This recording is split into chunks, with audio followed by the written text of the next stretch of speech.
Good morning, second year commerce and arts. This is the part 6 lecture. Production possibility curve last lecture में हम लोगों ने 5th lecture में इसको देखा था. आज प्रोडक्शन पॉसिबिलिटी कर्व का सेकंड पार्ट है जिसमें हम आगे की चीज़ों को हम देखेंगे. प्रोडक्शन पॉसिबिलिटी कर्व ध्यान देते हम लोगों ने जो डिस्कस किया था कि लिमिटेड और रिसोर्सेज, और उस लिमिटेड रिसोर्सेज को अगर हम दो प्रोडक्ट हम लोगों ने एग्जाम्पल लिया कि बटर एंड गन में अगर हम प्रोड्यूस करते हैं तो किस तरीके से उस रिसोर्सेज को इफिशिएंटली यूटिलाइज करें कि एक बेटर कम्बिनेशन आए जहाँ पर full utilization of the resources हो और प्रोडक्टिविटी हमारी हाई हो. और इसमें मैंने उसमें ये भी देखा कि अपॉर्चुनिटी कॉस्ट की जब हम एक प्रोडक्ट से दूसरे प्रोडक्ट पर शिफ्ट कर रहे हैं तो उसमें कॉस्ट पे क्या परिवर्तन आ रहा है. अगर वो कॉस्ट हमारे फेवरेबल में है, फर्म के फेवरेबल में है, तो फर्म उसको प्रोड्यूस करेगा, नहीं तो नहीं करेगा. ठीक है ना. तो ये था अपॉर्चुनिटी का cost and production possibility curve में. प्रोडक्शन पॉसिबिलिटी कर्व में हम लोगों ने ये देखा कि पहला कि रिसोर्सेज फिक्स होना चाहिए, टेक्नोलॉजी फिक्स होना चाहिए, और तीसरा था कि सारे रिसोर्सेज को इफिशिएंटली एलोकेट कर दे, और चौथा कि एक रिसोर्सेज अगर कहीं प्रयोग होता है तो दूसरे कोई जरूरी नहीं है कि उसी इफिशिएंटली मैनर में वो दूसरे जगह भी दूसरे प्रोडक्ट को बनाने में वो उतना ही इफिशिएंटली यूज करे. जैसे एक एग्जांपल को ले, मान लीजिए हम आपको इकोनॉमिक्स पढ़ाए या अकाउंटेंसी या जो भी बीओ कुछ भी पढ़ा रहे हैं, तो वहाँ पर जो हमारी प्रोडक्टिविटी आएगी, अगर हमसे कोई कह दे कि भाई साहब आप चले जाइए और फिजिक्स पढ़ा दीजिए, तो क्या हम फिजिक्स अच्छा पढ़ा सकते हैं? तो यहाँ पर ये डिबेटेबल क्वेश्चन होगा कि अच्छा टीचर अगर कोई है तो वो अपने सब्जेक्ट का है, न कि सारे सब्जेक्ट का, क्योंकि इसका मतलब है कि सीधा कि हमको उसी के सब्जेक्ट में उसको यूटिलाइज करना चाहिए जिसमें है. तो यहाँ पर यही चीज़ हमने जो चौथे पॉइंट में लास्ट में डिस्कस किया, और उसको डिस्कस करते समय हमने जो प्रोडक्शन पॉसिबिलिटी कर्व का जो ग्राफ बनाया था, आज फिर बना रहे हैं उस ग्राफ को है वो. और ये ग्राफ जो बना था वो वाई, और ये गन का था और ये बटर का था. ठीक है. तो वो जो ग्राफ बना था वो इस तरीके से बना था, ये ठीक है ना. और उसमें हम लोगों ने कई कॉम्बिनेशन बनाया था, A B C D E और एफ. ठीक है ना. ये इस पर हम लोगों ने कॉम्बिनेशन को सेट किया था, और ये कोई भी कॉम्बिनेशन जो ये सब चल रहा है ये फुल यूटिलाइजेशन है, फुल यूटिलाइजेशन ऑफ रिसोर्सेज.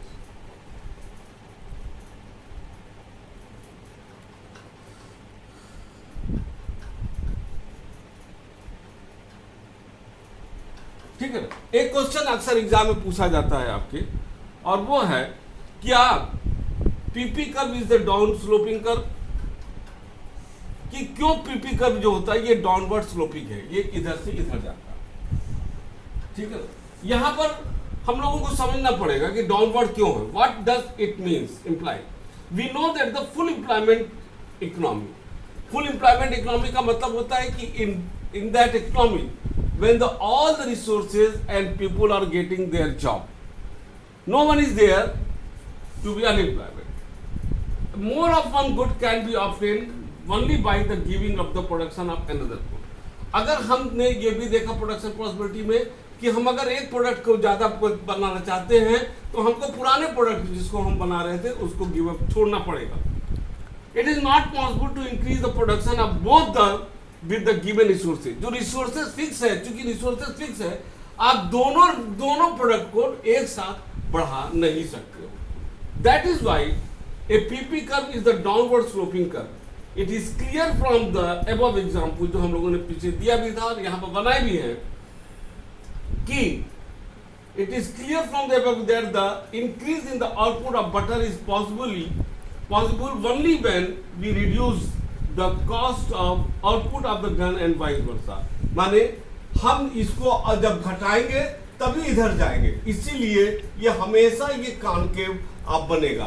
जो हमने पिछले एग्जाम्पल में 0.15 और ये 1.14 3 और इस तरह से जो एग्जाम्पल दिए थे, आप उसको आप एक क्या कहते हैं ग्राफ पर आप बनाइएगा, जो ग्राफ पेपर होता है, आप देखोगे कि वो मोरल इसी तरीके से वो आपका जाएगा.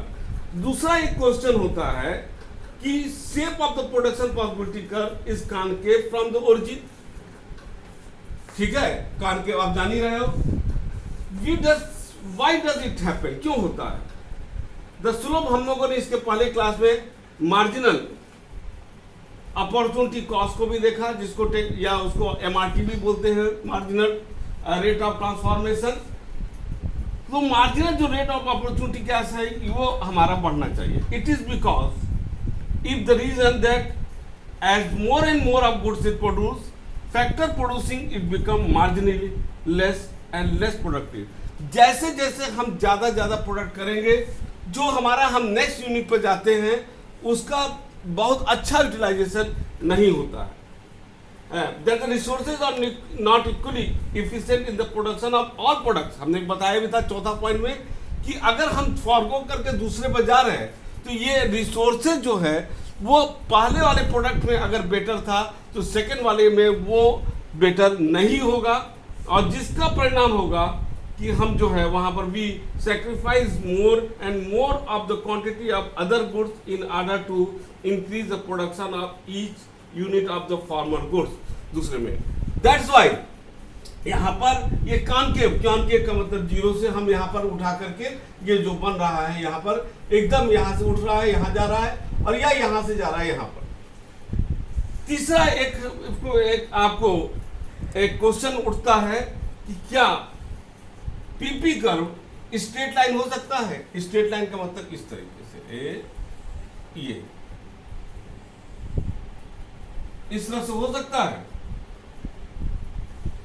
ये बहुत ही वैसा क्वेश्चन है कि क्या ये तभी हो सकता है जब मार्जिनल अपॉर्चुनिटी क्या या एमआरटी मार्जिनल जो आपका क्या कहते हैं मार्जिनल रेट ऑफ ट्रांसफॉर्मेशन है, यदि वो हर जगह बराबर हो, यानी कि दोनों में सिमिलर टाइप का जो चेंजेस आ रहा है वो एकदम सिमिलर हो, 1 1 2 2 3 3 4 4, ये तब जाकर के ध्यान से सुनिएगा जो हम बोले।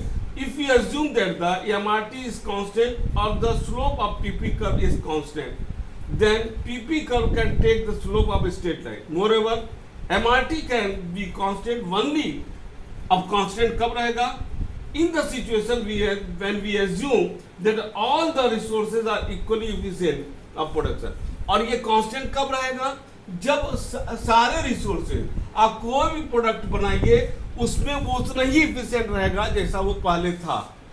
फिर वही होता है, क्या ये संभव है कि जो एक रिसोर्सेज, अब हम इकोनॉमिक्स जो अच्छा पढ़ा रहे हैं हम उतना ही अच्छा फिजिक्स पढ़ा रहे हैं, केमिस्ट्री पढ़ा रहे हैं, मैथ पढ़ा रहे हैं, क्या ये संभव है? अगर आपका आंसर यस है तो ये हो सकता है, अगर आपका नहीं है तो ये नहीं हो सकता है। ठीक है ना? But we know that in real world it is not possible. Hence, generally we take the PP curve as concave curve because it is based on the more realistic assumption that all the resources are not equally efficient in the production of all goods. So, it is not proved कि ये कभी भी आपका इस तरीके से बन नहीं सकता है, ऑलवेज इसी तरीके से बनेगा।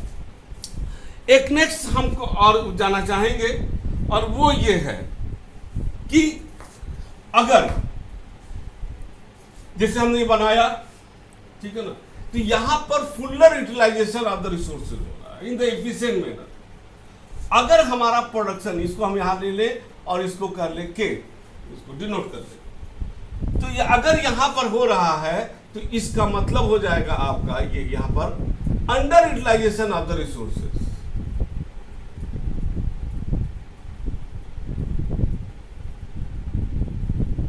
ऑफ रिसोर्सेज, यानी कि जो भी रिसोर्सेज है आप सही तरीके से उसका प्रयोग नहीं कर रहे हो।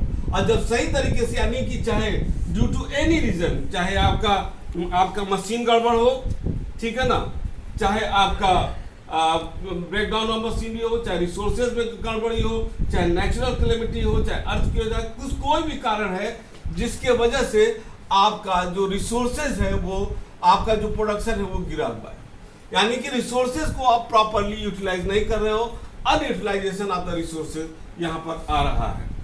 ठीक है ना? तो यहां पर है आपका ये। अब जो एक चीज आता है, जैसे हम थोड़ा सा और इसमें और भी चलना चाहेंगे कि here a very important question arise, does the production take place on the PP curve? वही मैंने बताया कि यस और नो। तो ये अगर यहां पर है तो ये तो हम लोगों ने देखा कि नहीं हो रहा है।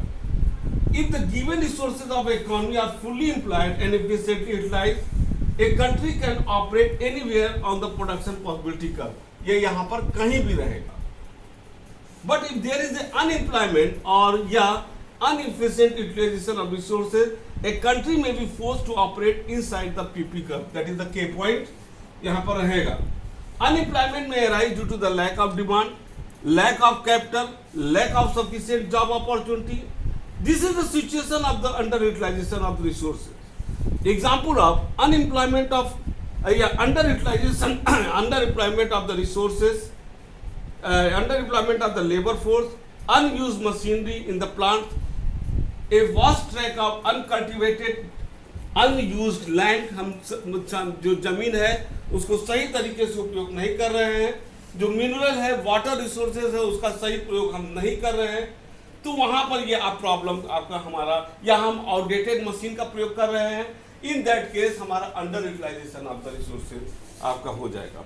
फिर दूसरा क्वेश्चन अगर आता है कि अगर हम इसको ग्राफ को बनाते हैं, ये प्रोडक्शन पॉसिबिलिटी कर्व, क्या हम यहां पर हम जा सकते हैं?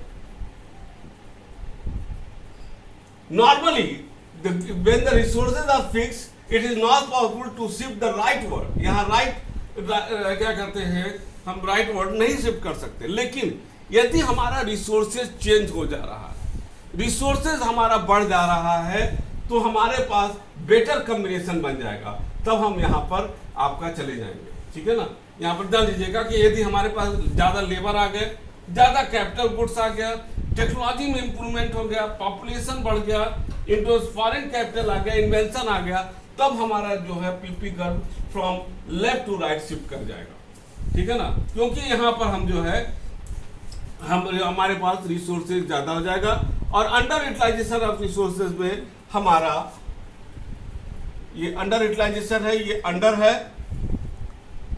ठीक है ना, ये अंडर यूटिलाइजेशन ऑफ रिसोर्सेज है, और राइट वर्ड जो हो जा रहा है और जब रिसोर्सेज हमारे पास ज्यादा आ जा रहे हैं। ठीक है ना। अब एक चीज, अब हम लोग जो एक पॉइंट और बताने जा रहे हैं, that is the rotation of resources. क्या हो जा रहा है? Rotation of resources. अब रोटेशन ऑफ रिसोर्सेज को हम लोग लेते हैं, ऊपर का ग्राफ हम नहीं मिटा रहे, क्योंकि वही हमारा एक बेसिक ग्राफ है कि रोटेशन ऑफ रिसोर्सेज। अब देखिए यहां पर हम फिर से इसको बना रहे हैं,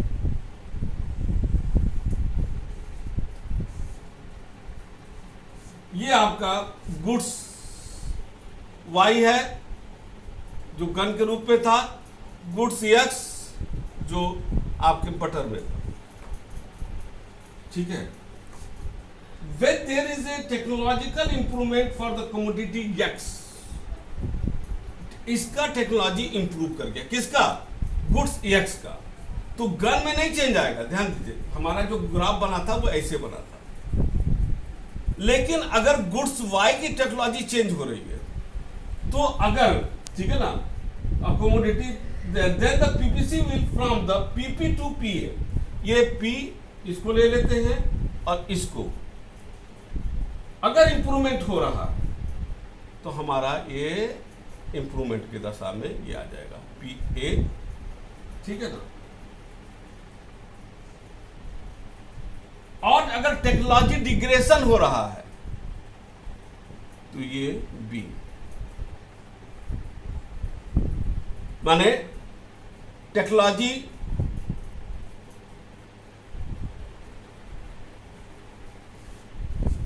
अपग्रेडेशन में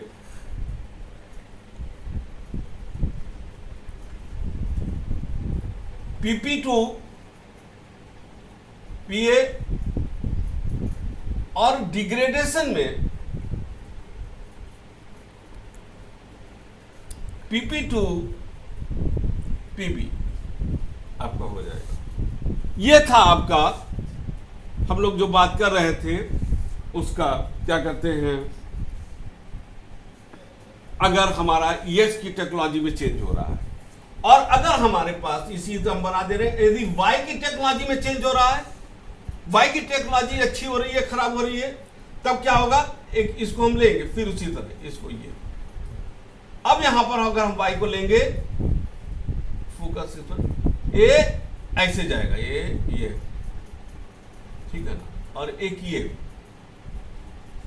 सिमिलर कि Y की टेक्नोलॉजी अगर अपग्रेड कर रही है तो हमारा ये यहां पर ये चला जाएगा इधर, वही ठीक है ना, और डिग्रेड कर रही है तो यहां पर आ जाएगा। सिमिलर ये Y और X पर, इसको कहते हैं रोटेशन।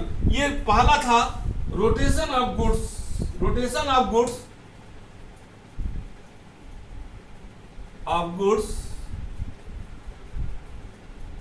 ऑन EX एक्सिस, और ये अब क्या हो गया, रोटेशन ऑफ गुड्स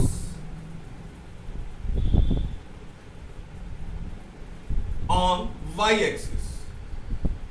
माने पहला जो था ये बता रहा था कि अगर गुड्स X के टेक्नोलॉजी में चेंज आ रहा है या अपग्रेड हो रहा है तो टेक्नोलॉजी में चेंज आ रहा है तो PP टू PA, और डिग्रेड हो रहा है तो PP टू PB। उसी तरह यहां पर अगर technology of Y is going to be change, तो यहां पर वही मान के चलिए PP टू A से PA हो जाएगा, और अगर डिग्रेड कर रहा है तो PP टू से PB हो जाएगा, ठीक है ना। ये यहां पर हो गया, ये आपका था प्रोडक्शन पॉसिबिलिटी कर्व, ठीक है। इस प्रकार ये हमारा जो चैप्टर था पहला, ये समाप्त होता है। 6 लेक्चर में गया, बहुत इंपॉर्टेंट चैप्टर था, जिसमें हम लोगों ने देखा माइक्रो इकोनॉमिक्स, मैक्रो इकोनॉमिक्स क्या होता है, central problem of the economy क्या होता है, और हम लोगों ने प्रोडक्शन पॉसिबिलिटी कर्व को काफी डिटेल 1-2 लेक्चर में देखा, जिसमें सबसे महत्वपूर्ण था अपॉर्चुनिटी कॉस्ट।